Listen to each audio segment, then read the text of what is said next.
Jauregui's point of view. After a quick shower and change of clothes, I drove to the police station as fast as I could. The news that the girls found the number of the account to where the stolen money was transferred brought more excitement and joy to my day, which by the way was already much more tranquil thanks to Camila. I didn't know how to explain it, but something that night had been different. The Latina not only gave me a wonderful and satisfying night of sex, but she also made me relax, and consequently forget my problems. The divinely delicious dinner brought a sort of calmness to me. I confess that having that side of the Latina was somewhat different, however, good. "Good morning, Agent," one of the police officers said as soon as I entered the precinct. "Good morning." I crossed the precinct's reception quickly, heading towards the elevators. My head began to work faster, bringing with it anxiety. I pressed the button of the floor where my office was twice, in a failed attempt to go faster. As soon as the metal doors opened, I headed towards my office. Upon entering it, I came across Vero, Normani, and Ali. "Finally," Ali exclaimed as she got up from her swivel chair. "Sorry, I had to make a quick stop at home to take a shower." I received some mischievous looks, which I took care of ignoring. I approached my desk, where I had a jumble of paperwork next to the laptop that we got from the abandoned warehouse. "Please give me the report." Normani glanced at Veronica, who nodded. "Well, Lauren, since I was one of the biggest responsible for the lack of supervision of the system, I asked the girls to stay with me last night." Vero spoke with her eyes focused on me, and together we assembled the computer again. It was a bit difficult and laborious. The machine had a good security system. Normani: "Why, we know the numbers typed in the process, but only that," Ali completed while pushing the piece of paper with the numbers towards me. "With this numbers we can know the bank and the agency, right?" I asked as I stared at the numerical sequence. "Yes, and we've already done a quick search through the police system. The account is in Switzerland," Vero said, handing me another paper. Damn it. Swiss banks and their unique way of protecting information is going to make things more difficult. It wasn't for nothing that many criminals tended to have their money properly saved in the Swiss safe. There, the confidentiality of information of any type of transaction or data was followed vigorously, unless requested by the account owner. "We can ask for a warrant, we can get the information, and they will have to give it to us," Normani said. "For that we'd have to talk to the Department of Big Cases there." I muttered, unsatisfied. "I have acquaintances there," Ali exclaimed. "You could get in touch with them, send a team to the bank." Veronica let out calmly. "No." I backed away from the desk, as my head seemed to work faster than normal. "We are not telling anyone yet." The three women looked at me confused, trying to decipher what was going through my head. I couldn't take any type of rash decision. Everything had to be properly thought and calculated. "But, Lauren, we have..." Veronica started to speak. "We only have a sequence of numbers." Silence settled in that room, everyone looking at each other. I sighed heavily as I walked towards the commode behind my desk.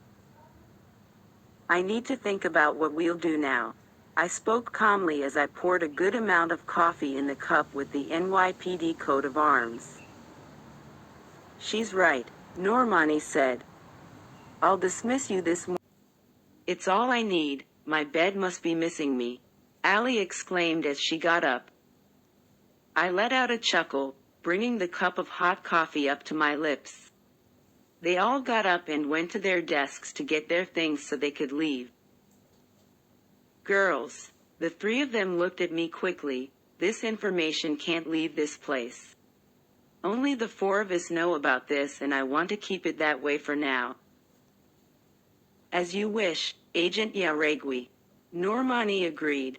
I'm going now. I still have to go to Collins Enterprise later. Good work, Hamilton. Thank you. See you later, girls, the woman said before heading to the elevators. It didn't take long, and soon Allie also said goodbye, leaving only Veronica and I on the floor where my office and their desks were. Vero didn't dare say anything, just continued to organize her desk and pack her bag in silence. Vero. I placed the cup of coffee on the shelf where I was leaning against, receiving a serene and curious look from my best friend. I wanted to apologize for being so rude to you. You don't have to apologize, you have every right to be mad.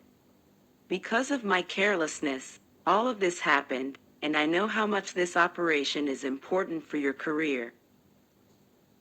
Not only for mine, for our career. I corrected her. For ours. Come here, give me a hug, I said as I opened my arms for her, who expanded her lips into a smirk. Sometimes I want to kill you, but even then I still love you. Vero approached slowly and wrapped her arms around my body. I hugged her with all my affection, reciprocating the hug with the same intensity. Even amid so many problems and difficult times, Vero has always been by my side, going through it all with great determination. She wasn't only my best friend, she was. I love you too, Lore. But I'm still curious to know where you spent the night. You were having sex, weren't you, you naughty woman? I freed myself from Veronica's arms, letting an amused laugh escape my lips. You cannot be you for 5 minutes? She raised her hands as if showing innocence. I just shook my head, grabbing the cup of coffee from the shelf. I was with Camila. I don't even know why I asked if I already knew the answer, she let out ironically. Oh yeah, I could be with another woman. The woman stared at me with a bored expression. If you could see another woman in front of you, I could even think that. But Mrs. Collins doesn't let that happen. Vero was speaking as she straightened the jacket on her body. I frowned and sat down on my chair, behind my desk. What do you mean by that? I mean that Camila is the type of woman who knows how to get someone's attention, who knows how to be exactly everything that the person wants her to be. Let's say that she has everything that attracts you, and with that you only have eyes for her. I didn't say anything, just continued to sip on my coffee, thinking about the things that my best friend had just spoken. And analyzing all the facts, Vero was completely right. Is that bad? Taking into consideration that she's married? Yes, but if you can leave your feelings out of it, then it's great for you. Then everything is cool. You know exactly that emotional involvement is far from happening to me. Vero stared at me for brief seconds, in which we stayed in absolute silence. I have a feeling that it will be different now. I rolled my eyes impatiently and accommodated myself better on the chair. That's the sleep affecting your neurons. You better go home, I muttered. Yeah, I better go, I can only see those computer parts and nothing. Vero spoke as she headed to the elevators, leaving me alone in my office. She's crazy, I muttered. Camila and I had a good connection from the first moment we laid eyes on each other. However, it was clear how that was restricted to desire and arousal. Since she and I didn't have the least possibility of having some kind of emotional involvement. Getting involved with the Latina was already being one of the most risky and mindless things in my life. I had the biggest case of my entire career in hand, and she was one of the pieces that could knock me down easily. But if no one finds out, we are fine, I whispered as I grabbed the paper with the account number, which was on the desk.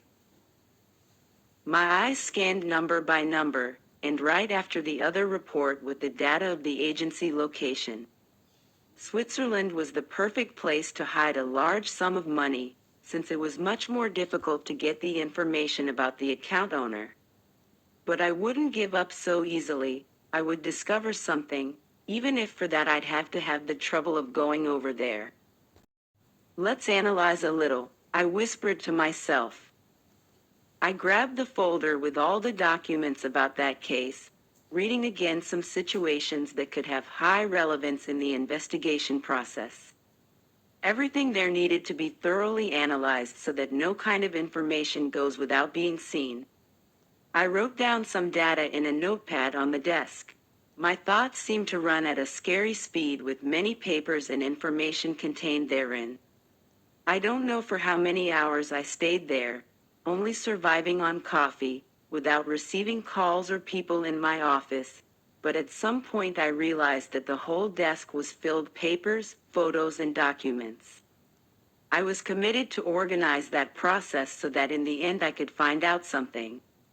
I got up from my chair, grabbing a marker to use on the board in my office. I would start now with the investigation's organizational chart. I would list those involved and their connections. Let's see now. I began with the weaker suspects, of little relevance but still suspects. I wrote down their names at the bottom part of the board, drawing a line to the intermediate suspects, those who possessed a relatively close connection. And going up now to the main suspects, those who might have a direct connection to the theft. I put their photos on the top of the organizational chart, above their names, putting now all the little papers from the notepad, glued to each suspect. Present there, the small yellow papers stood out with the color of the board, drawing attention to their probable reasons. My eyes remained glued to the three people at the top of the board, to their photos, that brought to my thoughts the image during the theft process. But of course, everything there was still only hypothesis. Perhaps one of the people who were below would be the big responsible for the disappearance of the money, and the closest to it could be only pawns in this board game. One of them was the owner of the $1 million account in Switzerland, and I would find out who. I drank another dose of coffee, feeling my stomach growling with hunger. It was already past 3 p.m. and I was still there, holed up in that department, trying to organize my thoughts. I grabbed my phone from the desk to take a picture of the entire organizational chart done on the board. After that I removed all the information contained there. Couldn't afford to leave everything exposed inside the police station, since one of my suspects worked there.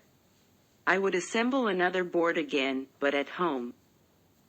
Upon arriving home, I got rid of the papers and clothes, heading towards the bathroom. Soon after some good minutes in the warm shower, I got dressed and started fixing something to eat. While the ingredients were cooking, I remembered that my phone was still turned off. At this point, it should already have a good amount of calls and texts. I turned on the device, which within minutes was bombarded with notifications. Jesus. Texts from Vero, Ali, Taylor, and Camila. I started answering them when I received a call from Taylor, interrupting what I was doing. Finally, she exclaimed as soon as I picked up. "I'm sorry, Tay, I was busy at the precinct." I spoke somewhat melancholically due to hearing my sister's voice on the other side of the line. "How are you?" "I'm good, Lore, and you?" "I'm good too, but very busy." I imagine so. You almost don't call anymore. I propped the phone between my ear and right shoulder as I grabbed the spoon to stir the ingredients in the pot with boiling water. I'm sorry. I swear that I'll try to call more often. How is everything there? How's Dad doing? Everything is fine. I'm full of work to do, but I'm handling it all. And Dad is involved with that car repair shop. I think now he can manage everything. Yeah, I'm proud of you. And Dad really did it? The aroma that emanated from the pots made my stomach growl. The smell at least was delicious. Hopefully it will taste delicious as well. Thank you. I'm doing everything right. Just waiting for the letter of approval. Studying psychology is really what I want most. And well, he did it. He made a kind of partnership with Mr. Adams. And now they are looking for the place, but I think it's in another city. That news had actually further improved my day. After leaving the police force, Mike always wanted to work with cars or motorbikes, but our financial situation still wasn't big enough for him to manage one car repair shop alone. While not being able to work with what he wanted, he just continued to take care of a trade shop in the town center. That's wonderful, Tay, but wait, another city? I turned the stove's small button so that the flame would turn off, and then grabbed the pot to put it on the counter. Yes, Mr. Adams has a good place in Miami, and it was what he offered to the partnership. I think we are going to move to Miami, Lauren. Wow, I never expected to see Dad leaving Mount Vernon, but I'm really happy about it. Even more to know that you sent letters for the college there, right? Yes, it's one of the factors why Dad's considering to go there. In fact, I think everything is already settled. I'm very happy, really. And I sighed heavily as I placed the phone on the table and pressed the speaker button so that I could talk to Tay while eating dinner. I'm in a really big investigation. And very complicated. I feel like I'm going to go crazy at any moment. Are you sure you want that? Here was so much simple and safe. Yes, despite being much more difficult here, it's gratifying. You know that I love challenges, and this case is certainly the biggest one.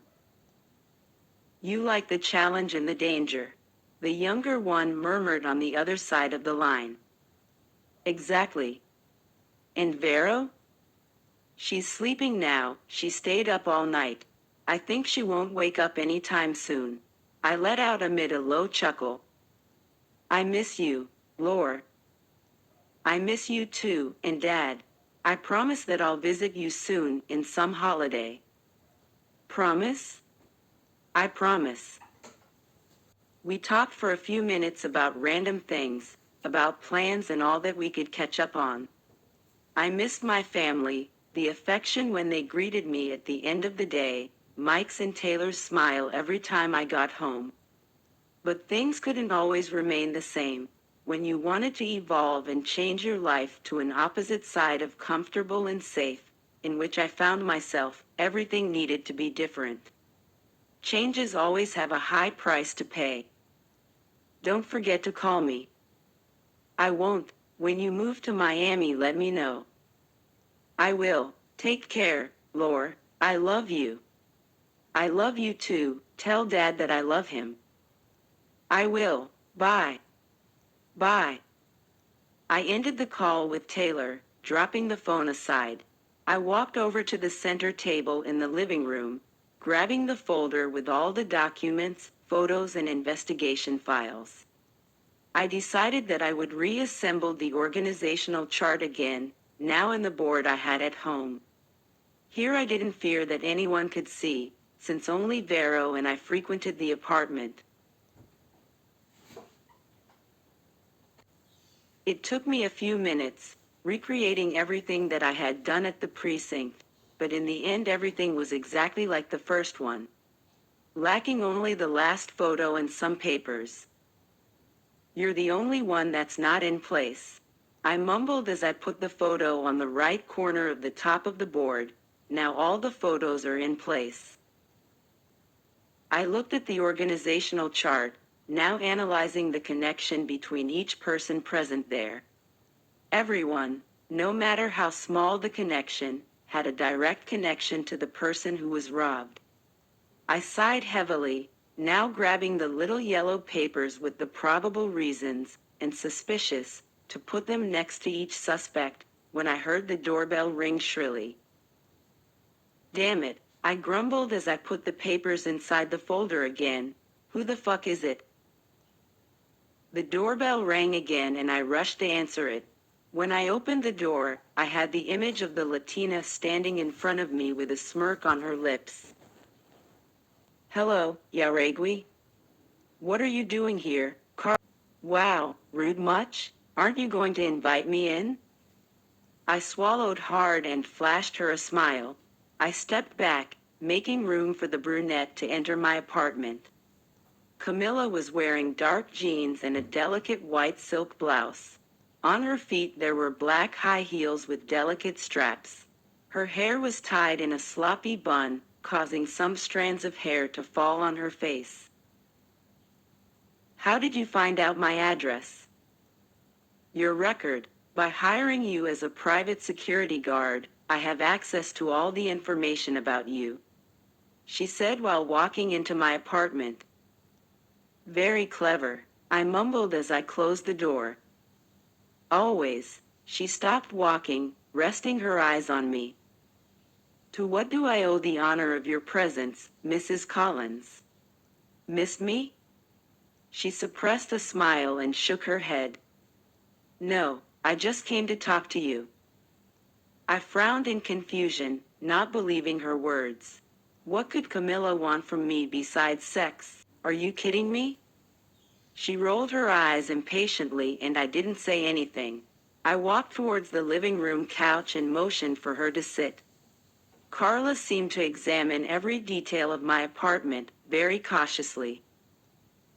No, I'm serious, and I believe that the subject is of your interest. I inched closer to her, now sitting beside her. Unlike the brunette, I was completely sloppy, with short gray cotton shorts and a simple black crop top. My hair was tied in a well-made ponytail, and my feet were bare. You are leaving me curious, Camila. I imagined you would. Then tell me. She relaxed her body on the couch, letting out a sigh between her parted lips. Brandon was in my house today, and we talked to Christopher over the phone. She started looking into my eyes. I stayed in silence so that she could tell me everything without interruptions. He asked how the case was doing and Brandon told him that so far it's stagnant. I didn't say anything about the discovery that you informed me of earlier today, since that must come from you. Yes, and I appreciate that. But I don't know if that was the right thing to do. Christopher is angry and he said that if you don't find something really concrete in a week, he'll ask for you to be removed from the investigation. He can't, I seethed. Lauren, Brandon can, and he does everything that Christopher asks. I huffed angrily because Camila was right. Brandon was clearly a puppet in Colin's hands, and I couldn't do absolutely anything against it. Your husband is a son of a bitch. I blurted impulsively. Damn it, I'm sorry. Camila smirked and shook her head. It's okay. Did you talk about anything else? Christopher has many acquaintances. He said that he knows a great investigator, and that person would fit perfectly well in the case. He can't put someone he knows. The investigator must be totally impartial. Brandon, that was the only word Camila said. I rolled my eyes impatiently. The circle was closing and I needed to move forward with this investigation. 1 week? Yes, it's the days that he'll be away. In about 7 days Christopher returns to New York. What's the reason for his trip? Business, They are looking for a new area for oil extraction, and he needs to be present. I nodded slowly, thinking about all that information. We stayed in silence, as my mind seemed to run at an absurd speed. Camila just looked at me, causing a doubt to hover over my head for a few seconds. Camila. Yes, she asked as she looked at me. Why are you helping me? She stayed in silence for a few seconds while our eyes remained fixed on each other. I don't know, Lauren. Camila was an enigma, a secret little box with almost humanly indecipherable codes. Her so intense brown eyes were fixed on me, with the multitude of secrets that I knew existed. Are you sure? Yes, I only trust you to solve this case, and I know how it is important for your career. You confuse me. Why? She asked with a frown. Never mind, I answered quickly, somewhat nervous. Her eyes analyzed me quickly, as if they were capturing every change in my emotional state. Are you alone? No, Vero is sleeping in her room, I said as I pointed towards the hallway. Does she know that you and I? Yes. Camila let out a laugh and leaned slightly forward, inching her delicate lips closer to mine. You told your friend that you had sex with me? She would find out eventually. I let out nervously because of our proximity. Vero knows absolutely everything about me. And she'll keep our secret, Lauren? Yes, she always keeps my secrets. Now, ours, she whispered. Camila closed her eyes and rubbed the tip of her nose on my cheek, letting me feel her soft skin against mine. I closed my eyes, allowing myself to feel that contact. The apartment was filled with silence, giving me the opportunity to only hear our breathing changing gradually. I felt the brunette's soft lips dragging across my jawline, going towards my chin. Camilla's teeth closed slowly in that area, in a subtle bite. On impulse, I brought my hand to her neck, letting my fingers get lost between the strands of her hair. We opened our eyes at the same time, and that electric current seemed to have intensified more. We didn't say anything at all, we just stayed in a constant silence, just staring at each other. Ours, I whispered. Her lips expanded into a smile, showing those white teeth. She inched even closer, now pushing my shoulders so that I would lean my back on the couch. The Latina stood up and sat on my lap with one leg on each side of my body. Do you think she'll wake up now? I arched my head back when Camila brought her hand to the side of my face. Her thumb gently slid over my bottom lip while her eyes remained fixed on mine. My hands rested on her thighs, moving slowly up and down. I don't think so, she spent the whole night working. Then I believe that she won't mind if I keep you company, right? She asked as she deposited small wet kisses on my neck. I sighed heavily as I felt her lips slide on my skin. She won't mind at all, I murmured as I swallowed hard. Camila continued with those slow caresses. Her full lips moved slowly, all over my neck. I could feel the breaths of air against my ear, making my whole body shiver. She didn't seem to be in a hurry, it was as if she wanted to enjoy every second. Gently, she lowered the thin strap of my top and kissed my right shoulder, moving towards my collarbone, making me sigh.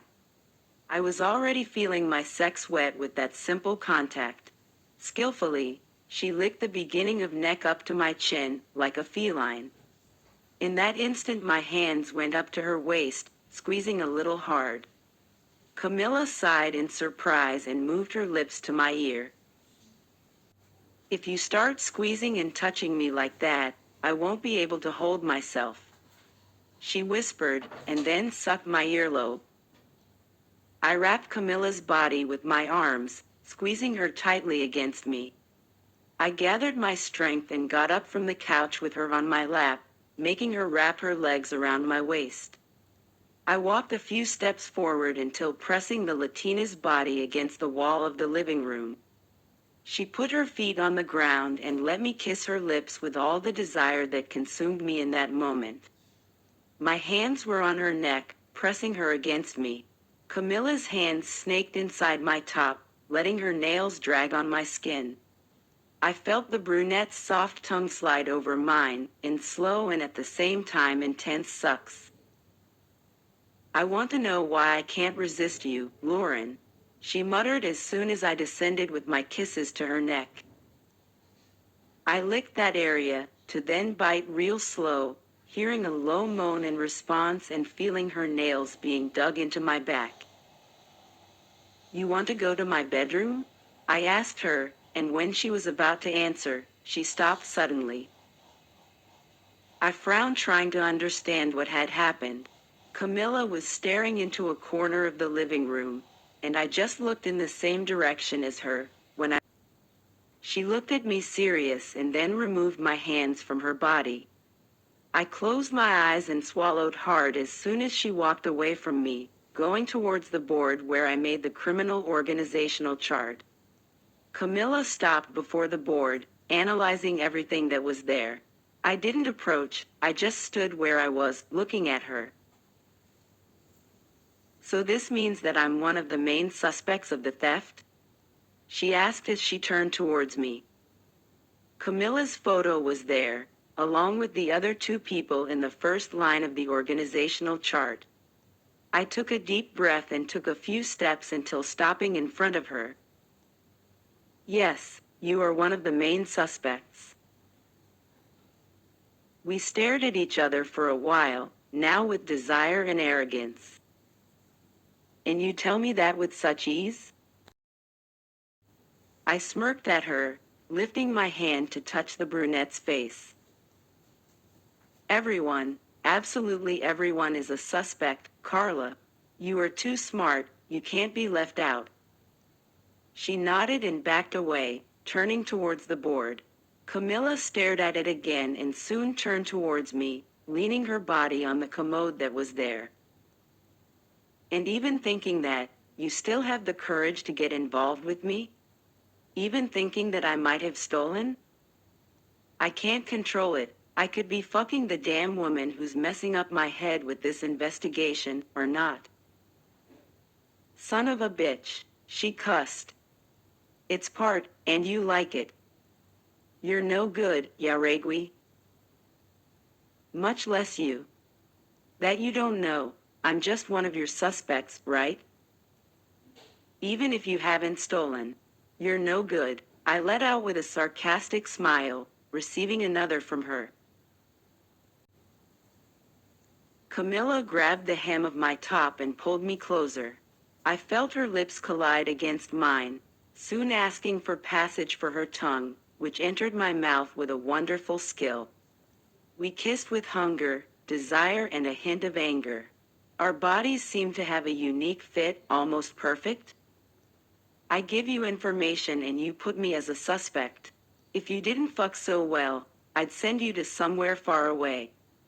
She murmured as she turned her back to me, looking at the board again. I let out a laugh and glued my body to hers from behind. Now Carla knew who were my main suspects, but she didn't know the reasons, since I didn't have time to continue and finish the organizational chart. She seemed to try to understand all that. What's this? She asked, as I kissed her neck. I looked to where the brunette was pointing, seeing the account number. An account in Switzerland. The money is in it? Apparently so. And whose is it? That's exactly what I have to find out, but for that I'll have to get in touch with the department there. Unfortunately. Unfortunately? She asked, confused. I didn't want to let anyone else handle this case. It will make it even more messier. She nodded, thoughtful. And why don't you go over there? I'm your private security guard as well. I can't leave you alone. It's in the contract I signed. Camila turned to face me, now staring at me. She seemed to be thinking, when finally she spoke. Let's go to Switzerland together. I let out a loud laugh, but she continued serious, showing the seriousness of her words. Wait, are you serious? Yes, Lauren. I have an art project with the sites in Switzerland in mind for some months now, and I can take care of that while you solve your problems. This way I can clear my record with you, since you think I'm stealing my own husband. She said ironically. I stood in silence for a few seconds, just analyzing all that. What will people say? I can't take you on an investigation trip. You are a suspect. I'll be going to Switzerland to take care of some projects. And you, as my private security guard, have to accompany me. Simple. Camila, we can't. It's decided. We embark tomorrow, she informed as she deposited a little kiss on my lips. Oh. If you like that I voiced the continuation of the series Stripper and want me to continue, please like and write a comment on the video. This will be an incentive to continue working on translation and dubbing.